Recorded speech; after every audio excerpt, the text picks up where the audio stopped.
이스라엘 자손의 모든 가문의 우두머리와 천부장과 백부장과 왕을 섬기는 관원들이 그들의 숫자대로 반이 나누이니 각 반열이 24,000명씩이라. 1년 동안 달마다 들어가며 나왔으니 첫째 달 반의 반장은 삽디엘의 아들 야소브암이요 그의 반에 24,000명이라. 그는 베레스의 자손으로서 첫째 달 반의 모든 지휘관의 우두머리가 되었고, 둘째 달 반의 반장은 아호아 사람 도데요. 또 미글롯이 그의 반의 주장이 되었으니 그의 반에 24,000명이요. 셋째 달 군대의 셋째 지휘관은 대제사장 여호야다의 아들 브나야요. 그의 반에 24,000명이라. 이 브나야는 30명 중에 용사요 30명 위에 있으며, 그의 반 중에 그의 아들 암미사밧이 있으며, 넷째 달 넷째 지휘관은 요압의 아우 아사헬이요. 그 다음은 그의 아들 스바디아이니 그의 반에 24,000명이요. 다섯째 달 다섯째 지휘관은 이스라 사람 삼후시니 그의 반에 24,000명이요. 여섯째 달 여섯째 지휘관은 드고아 사람 이게스의 아들 이라이니 그의 반에 24,000명이요. 일곱째 달 일곱째 지휘관은 에브라임 자손에 속한 발론 사람 헬레스이니 그의 반에 24,000명이요. 여덟째 달 여덟째 지휘관은 세라 족속 후사 사람 십부게이니 그의 반에 24,000명이요. 아홉째 달 아홉째 지휘관은 베냐민 자손 아나도 사람 아비에셀이니 그의 반에 24,000명이요. 열째 달 열째 지휘관은 세라 족속 느도바 사람 마하레이니 그의 반에 24,000명이요. 열한째 달 열한째 지휘관은 에브라임 자손에 속한 비라돈 사람 브나야이니 그의 반에 24,000명이요. 열두째 달 열두째 지휘관은 온니엘 자손에 속한 느도바 사람 헬데니 그 반에 24,000명이었더라. 이스라엘 지파를 관할하는 자는 이러하니라. 르우벤 사람의 지도자는 시그리의 아들 엘리에셀이요. 시므온 사람의 지도자는 마가의 아들 스바디아요. 레위 사람의 지도자는 그무엘의 아들 하사비아요. 아론 자손의 지도자는 사독이요. 유다의 지도자는 다윗의 형 엘리후요. 이사갈의 지도자는 미가엘의 아들 오므리요. 스불론의 지도자는 오바댜의 아들 이스마야요. 납달리의 지도자는 아스리엘의 아들 여레모시요. 에브라임 자손의 지도자는 아사시아의 아들 호세아요. 므낫세 반지파의 지도자는 브다야의 아들 요엘이요. 길르앗에 있는 므낫세 반지파의 지도자는 스가랴의 아들 이또요. 베냐민의 지도자는 아브넬의 아들 아야시엘이요. 다는 여로함의 아들 아사렐이니 이들은 이스라엘 지파의 지휘관이었더라. 이스라엘 사람의 20세 이하의 수효는 다윗이 조사하지 아니하였으니 이는 여호와께서 전에 말씀하시기를 이스라엘 사람을 하늘의 별같이 많게 하리라 하셨습니다. 스루야의 아들 요압이 조사하기를 시작하고 끝내지도 못해서 그 일로 말미암아 진노가 이스라엘에게 임한지라. 그 수효를 다윗 왕의 역대 지략에 기록하지 아니하였더라. 기도하겠습니다. 하나님, 또다시 이 질병의 사태로 말미암아 우리들이 모이지 못하고 또 각자의 자리에서 예배해야 되는 무거운 영적 전쟁의 시기가 또다시 찾아왔습니다.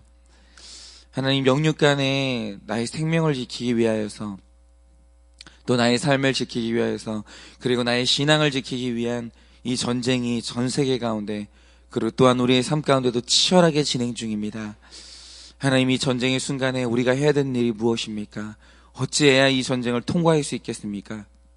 이 시간 하나님께 지혜를 얻고자 하오니 주님께서 우리에게 말씀하여 주시고 이 전쟁을 승리로 마침표를 찍는 우리가 될 수 있도록 주님께서 이 시간 우리와 함께하여 주시옵소서. 주님, 이 새벽에 오늘도 말씀을 듣겠습니다. 말씀하여 주시옵소서. 예수님의 이름으로 기도드립니다. 아멘. 네, 제가 언젠가 이제 책을 보는데 그 책의 저자가 말하는 게 뭐였냐면, 어떤 나라를 평가할 때 이 나라가 앞으로도 100년을 갈 나라인지 아니면 얼마 있어서 곧 망할 나라인지 평가할 수 있는 아주 중요한 두 가지 문화가 있다는 거예요. 그게 뭐냐면 노동관과 군대관이에요. 그러니까 역사상 존재했던 모든 나라를 막론하고 노동에 대한 관과 군대관이 건강한 나라는 누구도 무너뜨릴 수 없는 막강한 실력을 갖게 됐고, 이 두 가지 문화가 타락한 나라치고 100년을 버티는 나라는 없었다라는 거죠. 그러면 이게 왜 그런가? 제가 얼마 전에 이제 사무실에 앉아 있다가 우연히 너무 끔찍한 동영상 하나를 보게 됐는데, 근데 끔찍한 동영상이라는 게 무슨 공포영화 장면이나 이 잔인한 영상을 본 게 아니고요. 1980년대 일본 전역을 휩쓸었던 부동산 투기 열풍이 있잖아요. 그 영상을 보게 된 거예요. 일명 이 버블 경제에 대한 다큐를 보게 되는데, 이게 저한테는 끔찍했던 이유가 뭐냐면 일본이 망하기 직전의 모습이 요즘 우리 모습이랑 너무 똑같은 거예요. 너무. 그러니까 왜 그런가? 1980년대면 일본의 제조업이요, 전 세계에서 인정을 받고 휩쓸기 시작했습니다. 예를 들어서 일본 사람이 식칼 하나를 만들잖아요. 그럼 그 칼날이 무뎌지질 않는 거예요. 그러니까 전 세계에 있는 식당을 하는 사람들은 전부 다 너도 나도 일본 식칼을 찾는 거예요. 이게 장인 정신인데, 일본 노동자들에게는 장인 정신이 있다는 이미지가 전 세계에 퍼진 거예요. 뭘 만들어도 그냥 안 만드는 거예요. 초밥 하나를 만들어도 그냥 만들지 않는 거죠. 그러면서 일본이요, 경제 대국으로 우뚝 섰습니다. 그러니까 전 세계로부터 일본 기업들의 투자가 일어나면서 이제 일본에 돈이 몰리기 시작했는데, 그러면 몰리는 투자금들이 한창 인정받는 제조업, 노동자들, 이 장인정신이 있는 사람들한테 그렇게 들어갈 것 같았는데 그게 아니었다는 거예요. 돈이 몰려드니까 그 돈이 전부 다 어디로 쏟아져 들어갔냐? 전부 땅으로 몰리는 거예요. 그러면서 당시에 일본의 부동산 가격이 천정부지로 치솟기 시작하면서 자고 일어나잖아요. 그럼 뉴스에 어떤 뉴스가 나오냐? 또 일본에 1조 원대 부자가 나타났다, 땅으로 이렇게 벌었다, 이런 뉴스가 계속 나오는 거예요. 그러니까 급기야 이 땅값이 얼마나 오르는지, 당시에 일본 땅을 다 팔면 미국 땅 전체를 살 수 있을 것만큼 땅값이 막 오르는 거예요. 그러니까 이제 어떤 일이 벌어지냐 하면, 일본에서 부동산 투기를 안 하면 바보인 거예요. 전부 다 부동산 투기를 하는데, 제가 그 일본 그 다큐를 보니까요, 일본의 유수한 이 제조업체 있잖아요. 너무나 그 건실한 기업체도 그 기업체 사장이 부동산에 뛰어들고, 일본의 유명한 만화 캐릭터죠. 울트라맨을 제작했던 아주 뛰어난 캐릭터 기술자도 부동산 투자에 뛰어들고, 또 그 당시에 굉장히 유명했던 엔카 가수가 있는데 그 사람도 부동산하고, 공무원도 부동산하고, 이렇게 일본 전역에서 경제인, 문화인, 정치인 같은 이 사회 지도층들이 전부 다 부동산 투기에 뛰어들면서 불로소득이 아예 그냥 일본에 가득 찬 거예요.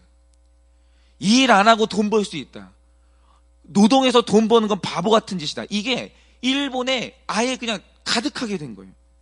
그러니까 여러분, 일반 서민들은 어떻게 했습니까? 당연히 각 회사의 말단까지도 월급 받으면 전부 땅 사는데 돈을 쓰기 시작하고, 심지어는 하와이 계라는 게 있었어요. 사람들이 돈을 모아고자 하와이에 땅을 사기 시작하는 거예요. 이렇게 일본 전체가 불로소득의 가치관으로 빠져버렸는데, 그러면서 일어난 재앙이 뭔지 아십니까? 물론 버블이 꺼지면서 빚을 진 것도 문제죠. 그런데 진짜 문제는 그게 아니라는 겁니다. 제가 전에 말씀드렸듯이 원래 일본은 노동의 가치를 귀하게 여기는 이 장인 정신의 나라거든요. 그걸로 전 세계를 제패했던 거예요. 그래서 제가 고등학교 때, 90년대죠. 그때 우리가 쓰는 최고의 제품은 전부 다 일본산이었어요. 뭐 음악 플레이어만 하더라도 소니, 아이와 파나소닉 같은 일제가 장악을 했었고, 일본 애니메이션이나 일본 음악은요, 전 세계인들한테 동경의 대상이었어요. 그때 저희가 듣는 음악은 다 일본 음악이었습니다.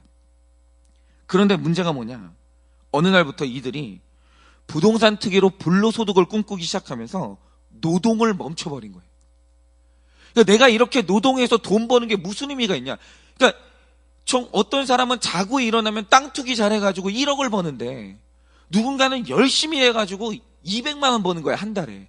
그 사람들이요, 노동해서 돈 버는 것에 대해 허탈함을 느낀 거예요. 그러니까 아무도 노동을 안 하는 거예요. 그러면서 일본에 장인 정신이 사라졌어요. 그래서 어떻게 됐습니까? 40년이 지난 지금 산업과 문화에서 전부 다 우리나라한테 다 따라잡혔어요. 이제는 일본이 우리나라를 못 따라잡아요. 그렇죠.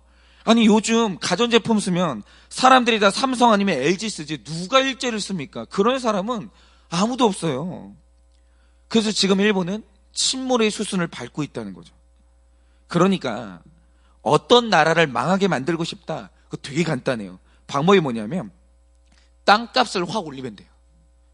그래서 사람들로 하여금 일하지 않아도 돈 벌 수 있다라는 신화를 만들어주면 되는 거예요.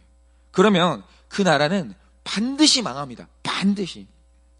그런데 이 미국 같은 이 강대국들의 특징이 뭐냐면 이 청교도 정신이 굳건히 있어서 노동의 가치를 굉장히 신성하게 여겨요.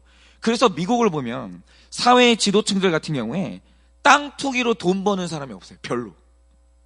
그리고 미국에는 성공한 사람들 사이에서 이런 스토리가 굉장히 많습니다.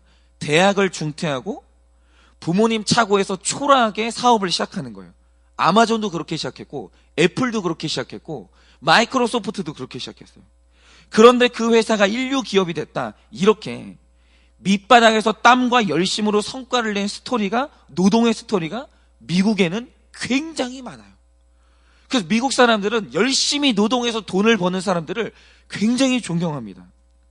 그리고 독특한 게 이 많은 나라들 특징이 뭐냐면 사회의 지도층들이 자식을 군대 보내지 않으려고 온갖 부정을 다 저질러요. 그런데 영국의 귀족들이나 미국의 지도층들 같은 경우는 군입대가 의무가 아니거든요. 안 가도 돼요. 그런데 영국의 귀족은 군입대에서 나라에 봉사하는 걸 대단히 명예롭게 생각하고 그 일종의 의무라고 생각해요. 그래서 영국의 왕자도 군입대를 해요. 그러니까 그 사회의 국민들 사이에서 어떤 모습이 나타나겠습니까? 국민들 전체가 군인들을 굉장히 존경해요. 그리고 군인들을 어떤 그 영웅이라고 생각들을 해요. 그래서 어디에서나 군인이 식당에 나타나고 공항에 나타나고 어디에 나타나면 최고의 대우를 해주고 군인이 나타나면 사람들이 기립해서 박수를 쳐줘요. 그런데 왜 이런 모습이 나타나는가? 누구나 노동하면 힘들죠. 노동이 안 힘든 사람이 누가 있겠습니까? 아니 세상에 땀 흘리고 싶은 사람이 누가 있겠어요. 나 시원하게 살고 싶지. 그리고 세상에 누가 위험한 군대를 좋아하겠습니까? 그런 사람은 아무도 없죠.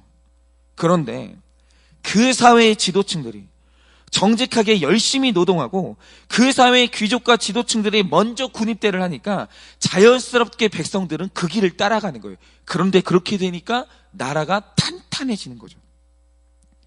그러니까 이게 말하는 게 뭐냐면 만약 어떤 사회가 힘들고 어려운 일은 백성의 일이고 지도층은 편하고 깨끗한 곳을 선호한다. 그럼 그 사회는 위기라는 거예요.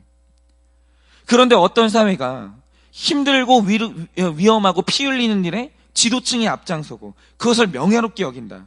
그러면 그 사회 전체가 탄탄한 사회가 되면서 전성기를 구가한다는 거죠. 그런데 오늘 말씀에 나오는 다윗 시대의 이스라엘을 보면 건강한 사회에서 나타나는 전형적인 모습을 보게 된다는 거예요. 그러니까 영육일론이에요.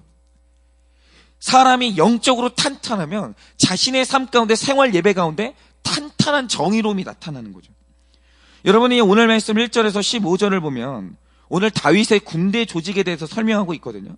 그런데 이 군대 조직의 원칙을 기록한 1절부터 이 사회가 얼마나 건강하고 정의로운 사회였는지가 딱 드러나는 거예요. 자, 다윗이 오늘 군복무를 할 사람을 뽑는데 어디에서 뽑습니까? 빽이 없고 힘없는 서민들 중에서 뽑는 게 아니라 이렇게 기록하고 있죠. 이스라엘 자손의 모든 가문의 우두머리와 천부장과 백부장과 왕을 섬기는 관원들이 그 숫자대로 반이 나뉘었다 이렇게 기록하고 있어요. 그러니까 이 말 뜻이 뭐냐면 다윗은 전문 군인을 양성한 게 아니라 시민 군대를 조직했거든요. 그래서 각 지파별로 24,000명을 뽑은 다음 딱 한 달씩만 돌아가면서 1년에 한 달만 복무하게 하는 거예요. 각 지파마다. 그러니까 각 지파의 군인들은 1년에 한 달만 군대에 충성하면 되는 겁니다. 근데 이때 군인을 뽑을 사람이 누구냐면 이스라엘의 모든 가문. 군인을 뽑을 때 차별이 없어요.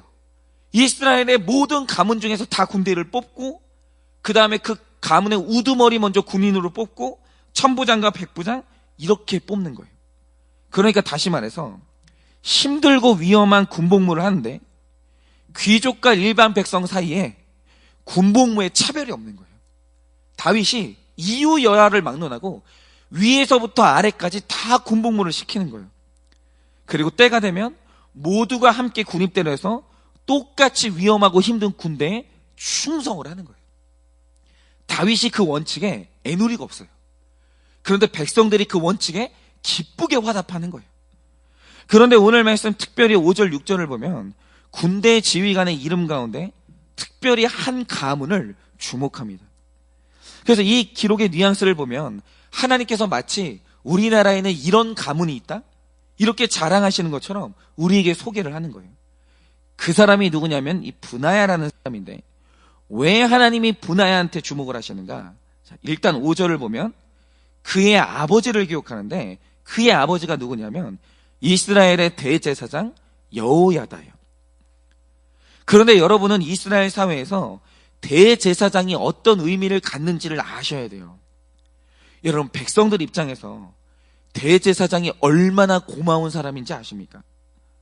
원래 사람이 죄를 씻으려면 내가 직접 하나님한테 가가지고 내가 죄를 고백하고 용서받아야 돼요.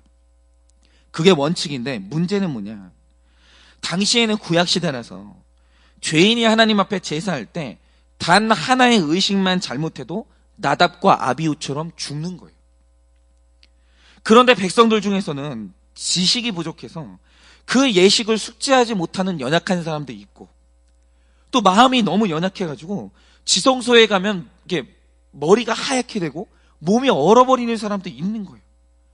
그러니까 여러 가지 이유 때문에 그 지성소 안으로 들어가지 못하는 사람이 너무 많은 거예요. 너무. 그러자 은혜로운 하나님이 연약한 백성들 중에서 한 사람을 택했어요. 근데 이 사람은 모든 사람을 대신해서 목숨 걸고 지성소에 들어가는데 그 딱 한 명이 그 위험한 일을 다 맡아 하는 거예요. 목숨 걸고 그 한 사람이 들어가는 거죠. 그런데 그 한 사람이 누구냐? 그게 대제사장이에요. 그리고 백성은 이분 덕분에 그 위험한 지성소에 안 들어가도 되고 더군다나 내 대신 회개해준 대제사장 덕분에 나까지 온 백성이 하나님께 용서를 받는 거예요. 그러니까 이스라엘 사회에서 대제사장은 누구냐? 그는 사회 지도층이 맞아요. 그런데 이스라엘에서 가장 상위에 있는 지도층이 하는 일이 뭐냐? 모든 백성의 죄를 짊어주는 가장 힘들고 위험한 일이에요. 목숨 걸고 하나님 앞에 가가지고 백성의 죄를 고해야 되는 거예요. 그러니까 이스라엘 전체에서 가장 위험한 일을 했던 사람이 누구냐? 지도층인 대제사장이에요. 그런데 오늘 말씀의 브나야는요, 어릴 때부터 사회 지도층인 아버지가 얼마나 이타적으로 사는지, 그리고 얼마나 그분이 희생하고 앞장서서 백성을 섬기는지 어릴 때부터 다 봤어요. 그걸 보고 자란 사람이 브나야예요. 그런데 아버지가 십자가를 내려놓지 않고 사니까 그 아들 브나야가 오늘 어떻게 살아갑니까? 위험하고 힘든 군대에서 편한 보직을 받아서 안전하게 후방에서 있는 게 아니라 군대에서 가장 힘들고 가장 앞자리인 지휘관의 자리로 나아가는 거예요. 여러분, 당시의 지휘관은요, 후방에 빠져 있는 자리가 아니에요. 지휘관은요, 가장 눈에 띄는 화려한 옷을 입고 가장 선두에 서서 적진으로 뛰어들어가야 돼요. 왜냐? 그래야 백성들이 같이 뛰어들어오거든요. 근데 이 자리에 누가 갔냐? 이 브나야가 들어가는 거예요. 그러니까 아버지는 영적 전쟁의 최전방에서 백성을 섬겼다면 그 모습을 보고 자란 아들은 육적 전쟁의 최전방에서 백성을 섬기는 거예요. 그런데 여기서 또 중요한 사실은 뭐냐? 이 브나야의 군대에서 백성들과 함께 군복무를 했던 사람이 누구냐면 브나야의 아들 암미사밧도 이 군대에 또 들어가 있는 거예요. 그러니까 이 집안은 이스라엘의 명문가고 지도층 가정인데 할아버지부터 이 손자까지 3대가 육적 전쟁터와 그 영적 전쟁터의 최전방에서 백성을 섬기는 거예요. 그러니까 여러분, 이런 거죠. 이스라엘의 이 사회 지도층들이 이렇게 사는데 나머지 백성들이 몸을 사리겠습니까? 그렇지 않죠.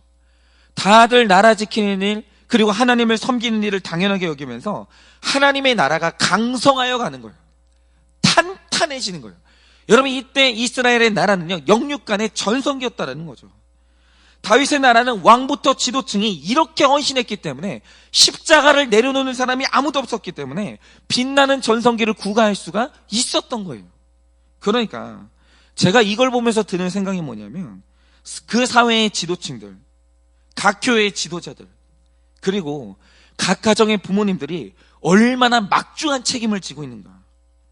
여러분, 그 사람들이 위험하고 더럽고 힘든 자리를 어떻게 여기느냐에 따라서 다음 세대가 살아갈 그 세상의 지형이 완전히 바뀌어버리는 거예요. 그러니까 지금 이 나라에 부동산 불패 신화 있잖아요. 일하지 않아도 땅 투기 잘하면 돈 벌 수 있다는 이 신화가 뿌리를 뽑아야 돼요.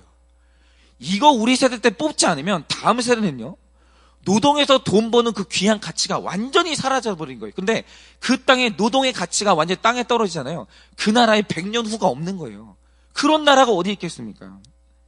그래서 제가 이 말씀을 묵상하면서 가만히 생각했던 게 뭐냐, 결국 그리스도인의 본질이 뭐냐면, 이 세상에 회개처럼 위험하고 힘든 일을 좋아하는 사람이 아무도 없거든요. 그러니까 그 앞선 세대가 회개하는 걸 기피하잖아요. 다음 세대의 회개가 끊어지는 거예요. 앞선 세대가 회개하면 다음 세대가 여전히 회개하는 거예요. 그래서 그 위험하고 힘든 회개를 가치 있게 여기면서 그걸 짊어져야 되는 사람이 오늘 그리스도인 지도자들이고, 피 흘려야 되는 십자가의 길을 가장 앞장서서 걸어가야 되는 사람들이 그 그리스도인들이거든요. 그러니까 불로소득 좋아하다가 무너지는 일본처럼 오늘 그리스도인들이 기복에 빠져서 십자가를 버리고 회개가 없어지면 그 다음 세대의 교회, 그 다음 세대의 신앙은 없어지는 거예요. 여러분, 기복에 빠진 교회치고 무너지지 않은 나라가 없다라니까요. 그래서 어떤 경우에도 내 삶에서 십자가와 회개는 없어지면 안 되는 거예요. 그건 무조건 짊어지고 가야 되는 거예요.